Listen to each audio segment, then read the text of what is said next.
Financial markets పై పట్టు సాధించాలనుకునే వాళ్ళు Revanth conduct చేసే వెబినార్ కోసం ఈ నెంబర్ కి కాల్ చేయండి. నమస్తే, వెల్కమ్ టు సుమన్ టీవీ. నేను విష్ణు. ప్రస్తుతంతో పాటు ప్రముఖ స్టాక్ మార్కెట్ అనలిస్ట్ రామచంద్రమూర్తి గారు ఉన్నారు. వారితో మాట్లాడదాం. సార్ నమస్తే. సార్ రామచంద్రమూర్తి గారు. నమస్తే విష్ణు గారు. సార్ రామచంద్రమూర్తి గారు, సెబీ నుంచి 2 కొత్త అనౌన్స్మెంట్స్ రావడం జరిగింది. ఒకటేమో ఐపీఓలకి సంబంధించిన నిబంధనల సడలింపులు, మరొకటేమో విదేశీ ఫండ్ల ఆస్తుల్లో 20% వరకే మన మార్కెట్లకంటూ కూడా సెబీ ఒక కొత్త ప్రతిపాదన తీసుకొచ్చింది. సో ఒకటేమో ఐపీఓ నిబంధనల సడలింపు, మరొకటేమో విదేశీ ఫండ్ల ఆస్తుల్లో 20% వరకే మన మార్కెట్లకంటూ 2 కొత్త డెవలప్మెంట్స్ని, 2 కొత్త ప్రపోజల్స్ని సెబీ తీసుకురావడం జరిగింది. ఏంటి అసలు దీనికి సంబంధించిన కంప్లీట్ ఇన్ఫర్మేషన్ చెప్పగలరు?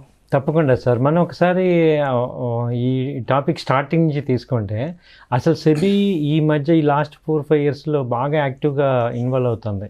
ఇన్ని రూల్స్ అనేవి మనం చూస్తుంటే, ఎవరి రూల్స్ ఫామ్ చేయటం, తర్వాత వాటిని స్ట్రిక్ట్గా ఫాలో చేయించడం అనేది మనం ఈ కోవిడ్ తర్వాత ఎక్కువ మంది రీటైల్ పార్టిసిపేషన్ అవటం మొదలుపెట్టాం. మన క్యాపిటల్ పెరగటం, మార్కెట్ క్యాపిటలైజేషన్ పెరగటం, వీటన్నిటి వల్ల ఏమవుతుందంటే, ఇది సెబీ ఇప్పుడు ఇన్వాల్వ్ అయ్యి, అంటే బయట కంట్రీస్ వేటికి కూడా ఆర్థిక ఎటువంటి ఫ్రాడ్స్ అవ్వకుండా, ఎందుకంటే ఎక్కువ ఇప్పుడు ఇన్వెస్ట్మెంట్స్ ఎక్కువ వస్తున్నాయి, 5 ట్రిలియన్స్కి వెళ్ళిపోయింది. కాబట్టి ఎక్కడ కూడా మిస్లీడ్ అవ్వకూడదు. అంటే ఒక్కసారి కనుక పాజిటివిటీ కనుక తగ్గింది, కాన్ఫిడెన్స్ పోయిందంటే వేరే విదేశీ పెట్టుబడులు రారు. ఇప్పుడు స్కామ్లు జరిగాయి అనుకోండి, అంతకుముందు మన ఇండియాలో హర్షద్ మెహతా కూడా జరిగింది, కేతన్ పరేఖ్ కూడా ఒకప్పుడు ఒక 20 ఏళ్ల ముందు అసలు స్టాక్ మార్కెట్ అంటేనే ఒక రకమైన భయం అనేది ఒకసారి వచ్చేసింది. ఆర్థిక మోసాలు ఎక్కువ జరుగుతున్నాయి. దాంతో ఏంటంటే ఈ రెగ్యులేటరీ బాడీని ఫామ్ చేశారు. అది ఇవాళ చాలా ఫ్రూట్స్ ఇస్తున్నాయి, తాట తీసేస్తుంది అందరికీ కూడా. సో వీళ్ళు ఏం చేస్తున్నారంటే every monthly at least minimum 1-2 updates వస్తున్నాయి ఎవ్రీ మంత్. అవును, అందరి అన్ని యాక్టివిటీస్ని. తర్వాత వీళ్ళు ఇనిషియేట్ చేయటం వల్లే ఈ ఎంసీఎక్స్ను ఈ ఈక్విటీస్ 2 మెర్జ్ అవటం, ఆ ఫండ్స్ ఇక్కడ వాడుకోవడానికి అవకాశం ఇవ్వటం. సో క్లయింట్స్కి ఈజీగా ఉండేది.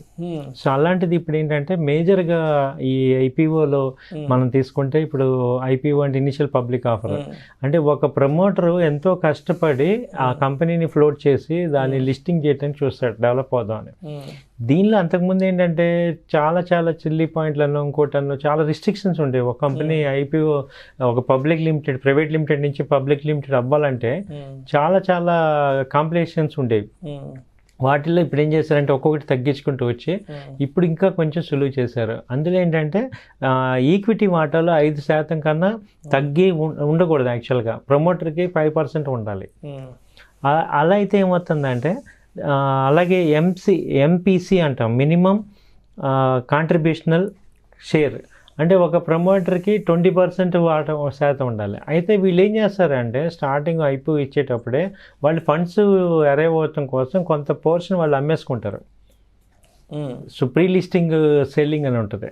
వాళ్ళు ఏం చేస్తారంటే లిస్ట్ అవ్వకముందే వీళ్ళు మరి అది అడ్జస్ట్మెంట్ కానీ దానికి తీసుకురావడానికి భారీ ఎత్తున మనీ అవసరం కాబట్టి భారీ ఎత్తున వాళ్ళు చూపించుకోవడానికి వాళ్ళు కొంత ప్రమోటర్స్ వాళ్ళ షేర్స్ని సెల్ చేసుకోవడం ద్వారా ఏమవుతుందంటే వాళ్ళు రెవెన్యూని జనరేట్ చేసుకొని ఈ యాక్టివిటీస్ని తీసుకొస్తారు. అట్ ద సేమ్ టైం దానివల్ల ఏమవుతుందంటే కంపెనీలో వీళ్ళ యొక్క షేర్ వాల్యూ తగ్గిపోతుంది. సో అది అబ్జర్వ్ చేసి వీళ్ళు ఇప్పుడు ఇది మినిమమ్ కాంట్రిబ్యూషన్ ఏమో 5%, మినిమమ్ కాంట్రిబ్యూషనల్ ఏమో ఇది మినిమం ప్రమోటర్స్ మొత్తం వాటా వచ్చి 20%కి తగ్గించారనమాట. అలాగే అంతకుముందు ఏంటంటే ఏదైనా ఒక అసాధారణ పరిస్థితుల్లో ఒక ఐపీఓ ఇష్యూ అయ్యాక ఏమన్నా క్రైమ్ అవన్నీ, వార్ అని, రాయిట్స్ అని ఏదైనా జరిగి పోస్ట్ పోన్ అవ్వాలంటే మినిమం 3 days మినిమం పడేది. ఇప్పుడు ఏంటంటే 1 dayకి తీసుకొచ్చారు దాన్ని. సో ఇవి కొత్తగా తీసుకొచ్చిన ఈ మార్పులు అనమాట. తర్వాత ఇదేంటంటే అలాగే కొన్ని పత్రాలు ఉంటాయి, ముసాయిదా పత్రాలు అని అంటాం. వాటిని ఏంటంటే ఏడాది ముందే కంపల్సరీ కన్వర్టబుల్ సెక్యూరిటీస్ని మార్చుకోవడం ద్వారా ఈక్విటీ షేర్లను ఎంపీసీ అవసరాల కోసం వాడుకోవచ్చు అంటారు. అంటే అది జెన్యున్గా కనుక వాళ్ళకి ఫండ్ కావాల్సి వచ్చినప్పుడు ఈ కన్వర్టబుల్ డిబెంచర్స్ని వాళ్ళు చేసుకోవచ్చు, ఇష్యూ కింద వాళ్ళు తీసుకోవచ్చు అనేది వీళ్ళు ఇది ఇదొక ఫెసిలిటీ ఇచ్చారు. అలాగే ఏంటంటే ఇప్పుడు ఇష్యూ సైజ్ మారింది అనుకోండి, అంటే ఇప్పుడు నేను ఒక 100 కోట్లకి ఇష్యూ కోసం వచ్చి తర్వాత కొన్ని సందర్భాల్లో అది 150 కోట్లు అయినా లేకపోతే 75 crores అయినా పెరిగినా తగ్గినా మళ్ళీ దానికి మళ్ళీ రీఅప్లికేషన్ చేయాల్సి వచ్చేది సెబీతో.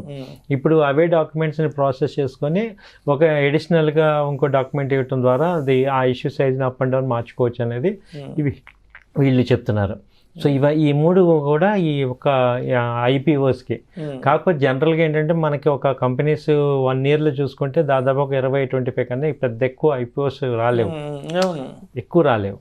కాబట్టి ఇది అయినా కొత్త కంపెనీస్కి ఇది ఒక అడ్వాంటేజ్ పాయింట్ అనమాట. కొంచెం నిబంధనలన్నీ సరళతరం చేయటం అనేది జరుగుతున్నాయి.